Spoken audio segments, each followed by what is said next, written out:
Hi,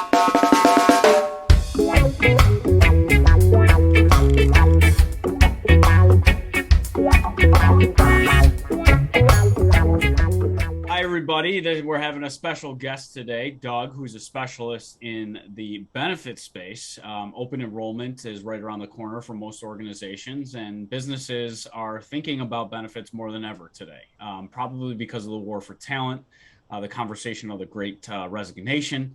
And businesses are really trying to look more strategically on how they can attract talent and retain talent through their benefits offerings. And I wanted to have this conversation today on the HR revolution or evolution because HR needs to revolutionize the way that they're providing value to the organization for the evolution of business. And so through conversations with experts like Doug, we are trying to elevate the value that HR is providing back to the key stakeholders, shareholders, as well as the employees. Because at the end of the day, people are the business's greatest asset. And how do we see or maximize that return on that investment that we're already making in business today? So, Doug, quickly introduce yourself. I'm so happy to have you on today and to be having this discussion about the vitally important benefits conversation. Great. Thanks so much, Kevin. That was a great introduction to the topic. And to me, thank you.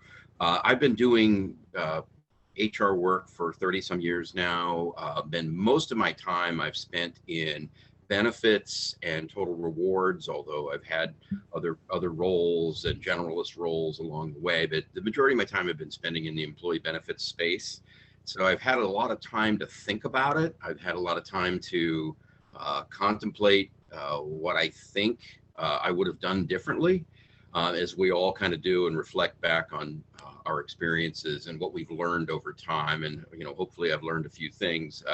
But in the particular area of employee benefits that we offer, I've been struck over the years by how often it seems like it's sort of an amorphous package of items that employers give to their employees. They offer them. They're expensive. If you think about it, it's not a trivial expense.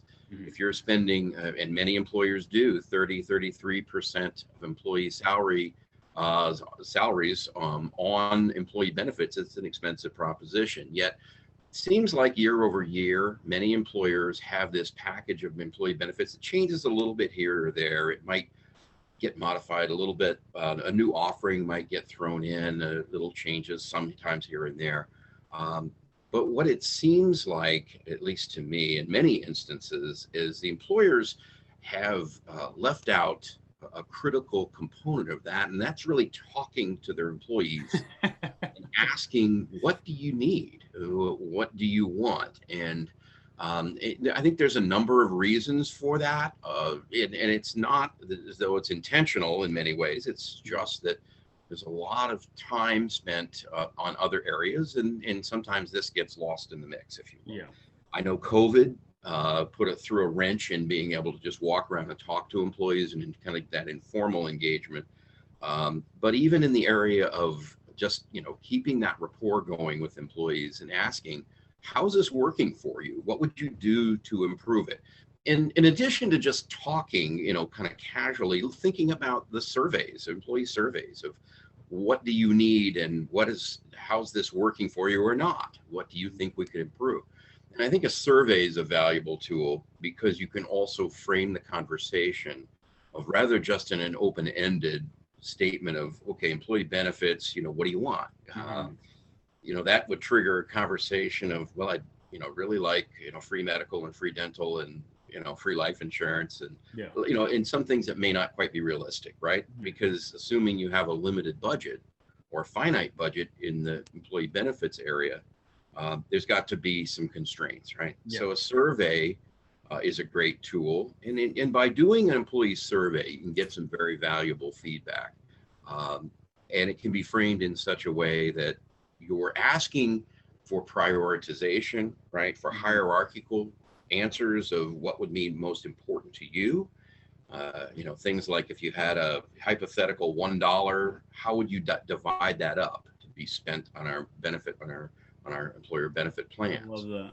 Totally different framing of the question in its entirety.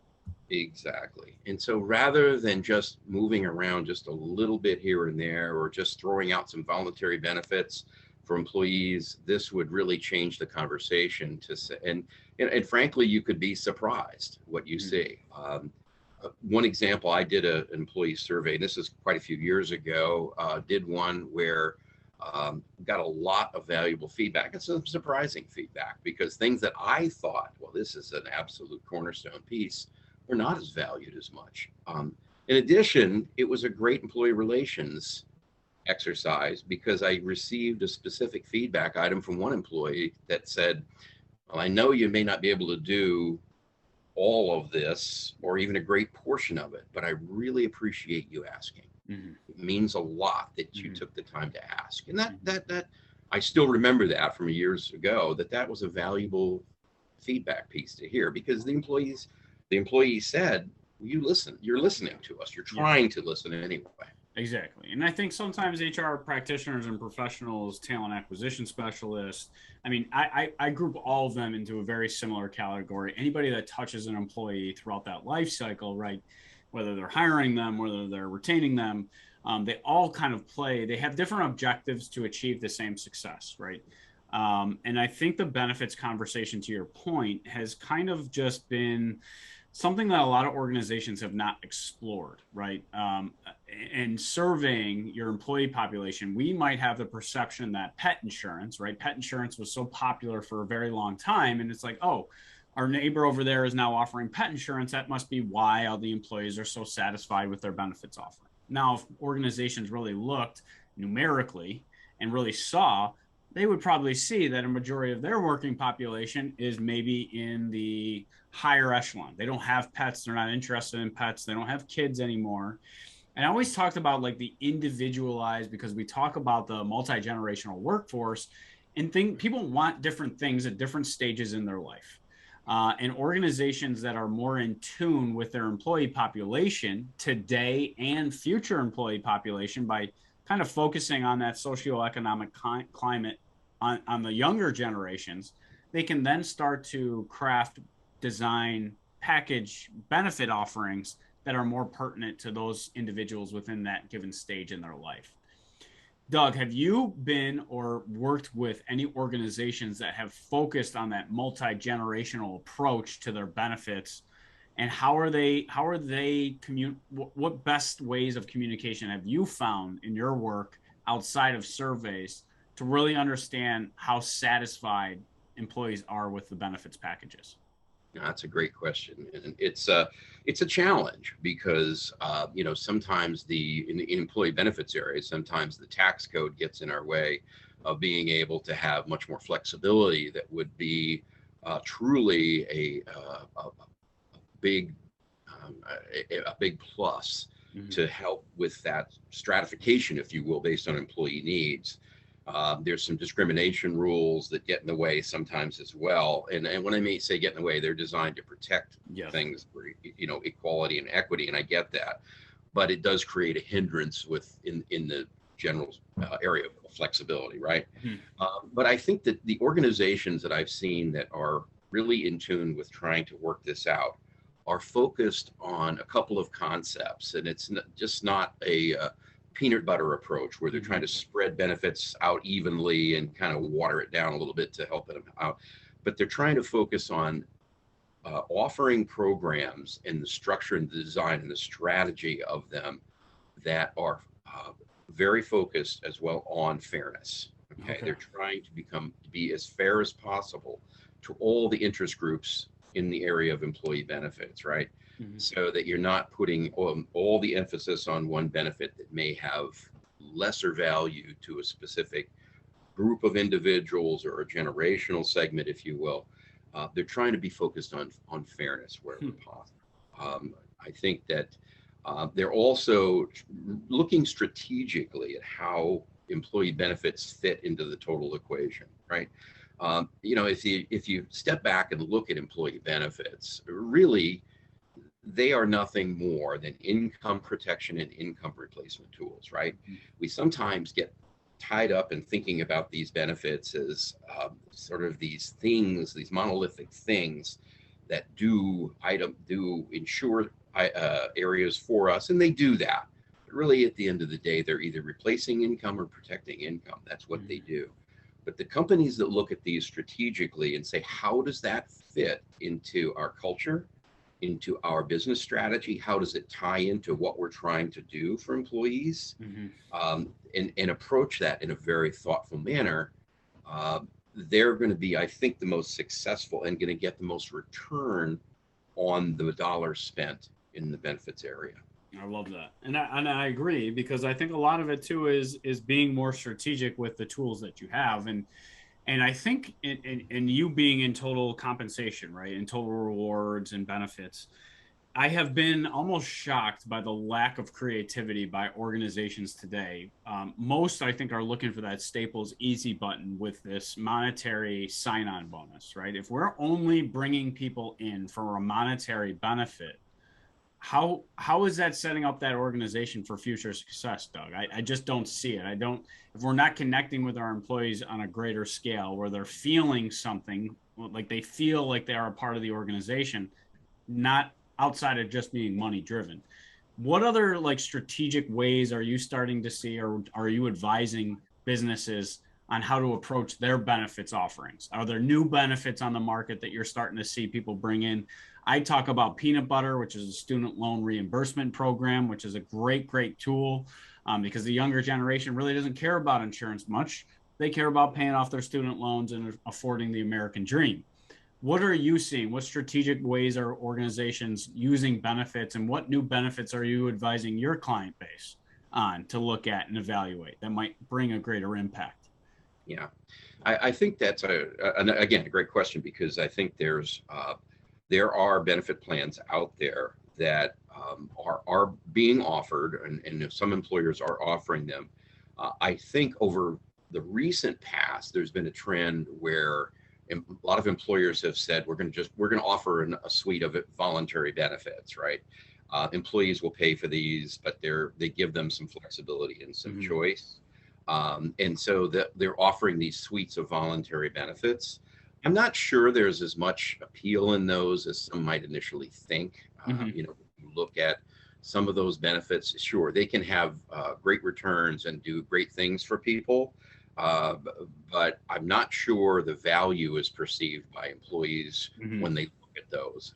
In some cases, they just may not even understand them fully to get a real appreciation for that. I think the strategic employers are looking at not necessarily so much new benefits to offer, but how do we make meaningful changes to the ones that we have?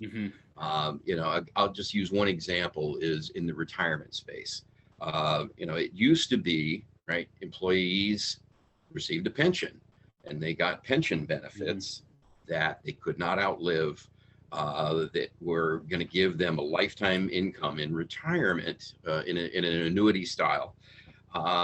And then pensions have fallen out of favor because of the extensive regulation and cost involved with them. At the time, the 401k plan was offered or being rolled out in the late 70s as a new tool, and its design was by Kodak. I think that was. I think it was. Right. Yeah.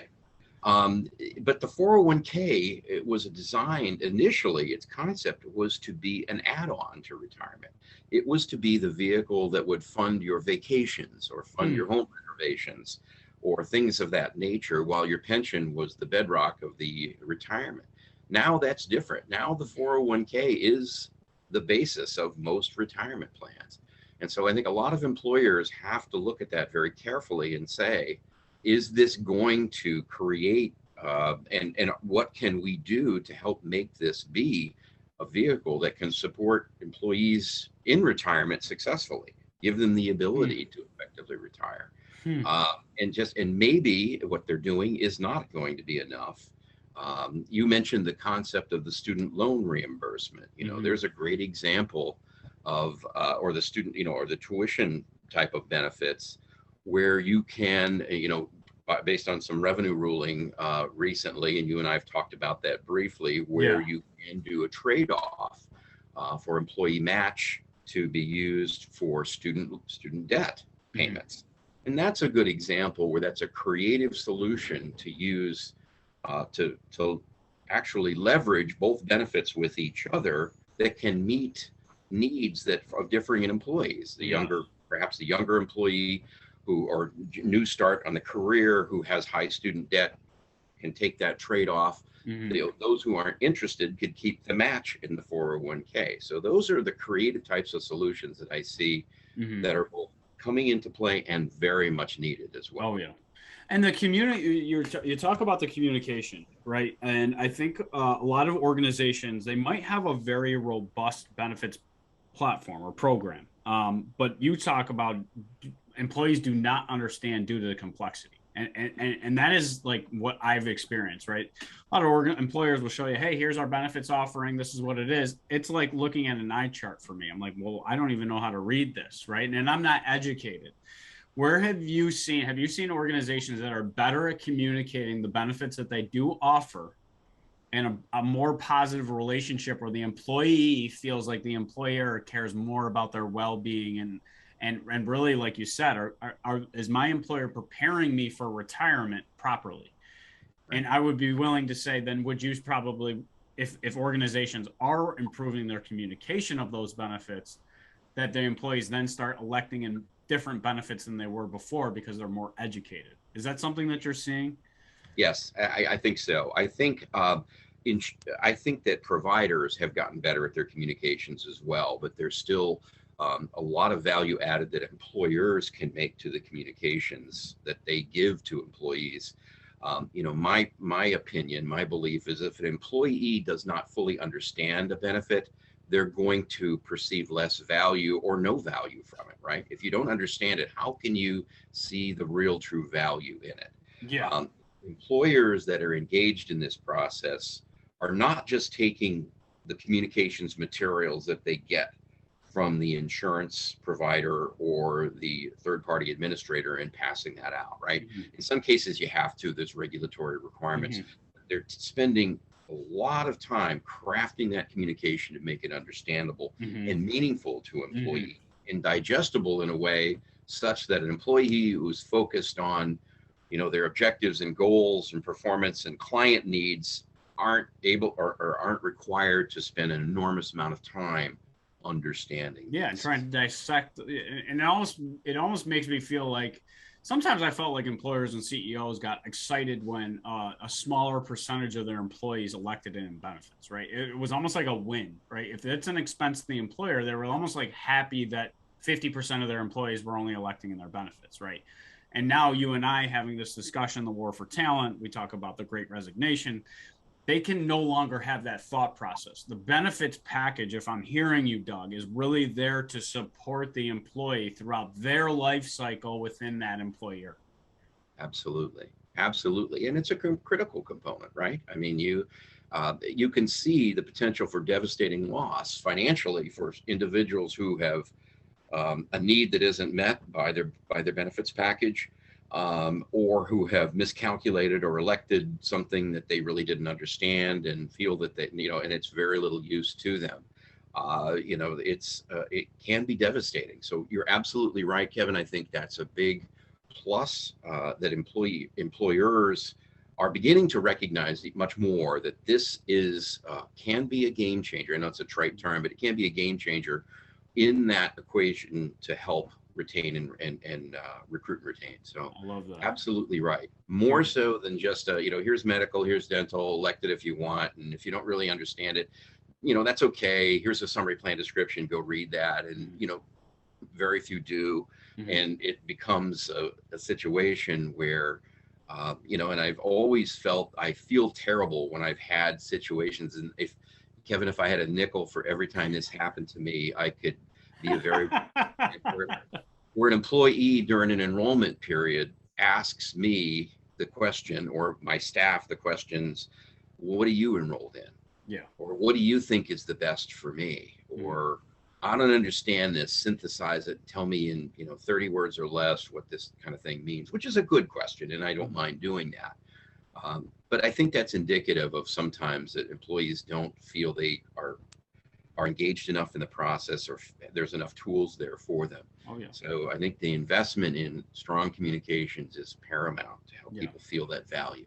Well, especially when you say it's like 30 to 35% of their salary. I mean, and we talk about what is that return on human capital at HCROI when most organizations, when you really look at it, it easily makes up 50% of your operational cost. Typically, it's probably more in the 70% when it's all said and done for that particular employee. You're already making these investments. How can we see a greater return on these investments when we're more strategic and thinking differently? And I think it's a different lens, right? It's a different approach. We thought of benefits one way, but now obviously the world of work has changed so much that we need to start viewing benefits in a totally different way. That they're really there to help support the business and the function of the employee throughout their life cycle, so they felt cared for, safe, protected, and thought after. So, one of the last questions that I have for you today, Doug, is we talk about the revolution of HR. We talk about benefit specialists in a lot of these institutions and organizations. You and I know with the advancements in technology that benefit specialists, if they're simply there moving the information from what the employee wants and what the insurance provider needs, the odds of them being replaced over the next 2 to 3 years is probably pretty high, right? How can benefit specialists today become more strategic, therefore more valuable to the business, in your estimation? Great. Um, in talking specifically in the benefits space, Kevin, specifically in that area, I think it is paramount for generalists and benefits business partners to become experts in that area, in the area of employee benefits. I think the days are gone where it's going to be reasonable for an employee to ask benefits, or excuse me, an employee, an HR specialist or a generalist, hey, I've got a question about benefits, and they say, well, talk to the benefits staff, or just go look at this document and take a read and what have you. I think they're going to need to become much more expert in those particular areas, knowing where they can't give advice or it's inappropriate to go over a certain threshold with providing information that might be a situation where there could be some reliance or detrimental reliance that's going to be problematic. But certainly educating, being able to have that conversation that the employee comes away with, oh, I get it now, okay, all right, I gotcha. They can be ambassadors for the employer in the benefits space by becoming much more educated in that area. So I think the days are gone where we have such a siloed approach to employee benefits, where the HR team just says, go talk to the benefits folks, or go call the insurance carrier, or read this book. I think those days are gone. I think, and if a specialist wants to be have a real value added to the organization and the employees, get that knowledge, disperse that knowledge, give feedback to the employer, and go back to the benefits team and say, I'm hearing a lot of noise about people being unhappy with this, or they want more of that or less of this. And be that conduit that is, not just relying on the benefits team to do a survey or what have you. Be that conduit back to your own internal leadership or your own internal staff to say, maybe we need to do something differently here. This is missing the mark, and we're spending an awful lot of money for very little return. Yeah. And I love that. And I think that we talk about why a lot of businesses are missing the mark when it comes to HR, and HR is because we're so focused on the administrative side, right? We're not focused. If 80% of our time is focused on administrative tasks and only 20% of our time are focused on the strategic, no wonder we're missing the mark, and why 79% of CEOs believe that like HR needs to reinvent themselves, and why only 29% of CHROs feel like they need to reinvent themselves. There's a massive, massive disconnect as to what the business wants and needs and what HR is willing to do today with the organization. But I love your point about being more strategic in their guidance and providing value, not only to the employer, but also to the employees, and kind of, like you said, be that conduit, be that translator that's basically saying, this is what we're hearing, this is what the employees want, how can we make this work? So it takes more leadership, I think. I love the data side of it. And I know you and I both love the data because that's the way that we can show the monetary impact. And when we show the monetary impact, things tend to get done. Right. More so than when we talk in theory or emotions. So it's really exciting times, I think, to be in this space. I appreciate, Doug, you showing your and sharing your expertise in the benefits world, because I know it's top of mind for a lot of HR practitioners, benefit specialists right now. But you are somebody that they can learn from, share information with, because you are applying that intellectual capital of 25 plus years in HR, and really understanding what makes an employee tick and really how to ensure that they feel cared for, protected, and valued. And that's communicated properly through the benefits. Because I'm willing to believe that people would take less of a salary for better benefits in organizations, and organizations still aren't focusing on that. They're like, okay, how do we get them in the door quicker? But building that foundation sounds like building a flexible benefits package like you shared with us today. So thank you so much for being on the show, Doug. I really, really do appreciate it. Thank you, Kevin. Really appreciate it. Well, you do well. How can people connect with you? I can be reached. Let me see what the best way might be. I'm on LinkedIn. Might be the good place to start. If they want to connect, LinkedIn is a good place. I can always use my email. I can give you my email to start out if you think that's okay. Do you want me to just use let's I'll share in the comments. I'll share Doug's LinkedIn profile. It will all be in the write-up for this. So go ahead, connect with Doug. He is a knowledgeable expert in this space. Like he said, he is now a consultant helping organizations. So connect with Doug, learn from Doug. He's a dear friend of mine. And thank you again, Doug, for being on the show and sharing some of those expert insights, especially giving people a new idea on how to take that approach to the traditional survey. So thank you again, Doug. You have a wonderful, wonderful day, and thanks for being a part of the show. Appreciate it, Kevin. Thank you.